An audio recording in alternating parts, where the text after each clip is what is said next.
बिस्मिल्लाहिर्रहमानिर्रहीम। अस्सलामुअलैकुम दोस्तों, मेरा नाम है आमिर रज़ा और आज आपके लिए लेकर आए हैं दो नई अपडेट्स। जो दोस्त भी ये वीडियो देख रहे हैं उनसे गुजारिश है कि हमारे चैनल को सब्सक्राइब कर लें और साथ घंटी के बटन को प्रेस कर दें ताकि आने वाले दिनों में नई अपडेट्स आप तक पहुंचती रहें। तो दोस्तों, अब बात करते हैं नई अपडेट्स पर। पहली अपडेट्स है फोलियो द विया। तो इटालियन गवर्नमेंट ने ये वाज़ह कर दिया है कि जिनको नॉर्मल फोलियो द विया मिला था, यानी कि पुलिस की तरफ से अगर वो कहीं इलीगल चेक हो गए हैं तो उनको पुलिस की तरफ से नॉर्मल फोलियो द विया मिलता है तो वो इस एमिग्रेशन में अप्लाई कर सकेंगे।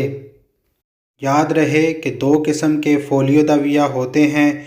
एक फोलियो द विया उस वक़्त दिया जाता है जब आप रास्ते पे चल रहे हैं और आप इलीगल हैं, तो पुलिस अगर आपको चेक करती है तो आपको वो फोलियो द विया दे देती है। और दूसरी फोलियो द विया आपका केस रिजेक्ट होने की सूरत में अदालत से इशू होता है।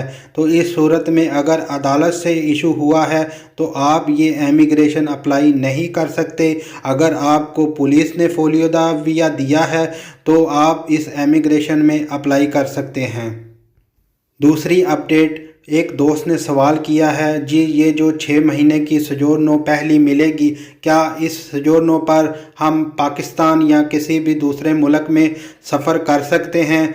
तो इसका जवाब है नहीं, इस परमेसो दी सजोरनो पर आप पाकिस्तान सफ़र नहीं कर सकते।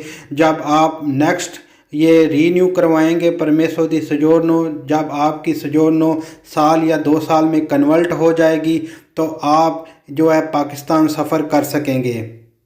एमिग्रेशन के मतलब दिन ब दिन कवानीन चेंज हो रहे हैं। याद रहे कि अभी कुछ भी ऑफिशियल नहीं है। जो ही ऑफिशियल कंफर्मेशन आएगी यानी गज़ेता अपलोड हो जाएगा वेबसाइट पर, तो हम आपके लिए एक मुकम्मल इंफॉर्मेशन वीडियो बनाएंगे। तब तक के लिए आपको थोड़ा सब्र करना पड़ेगा। अब तक के लिए इतना ही। हमारे चैनल को सब्सक्राइब करना मत भूलिएगा और साथ ही घंटी के बटन को प्रेस कर दे ताकि हमारी आने वाली नई अपडेट आप तक बर वक्त पहुंच सके। इसके साथ ही अल्लाह आप सबका हामी और नासिर हो। अल्लाह हाफिज़।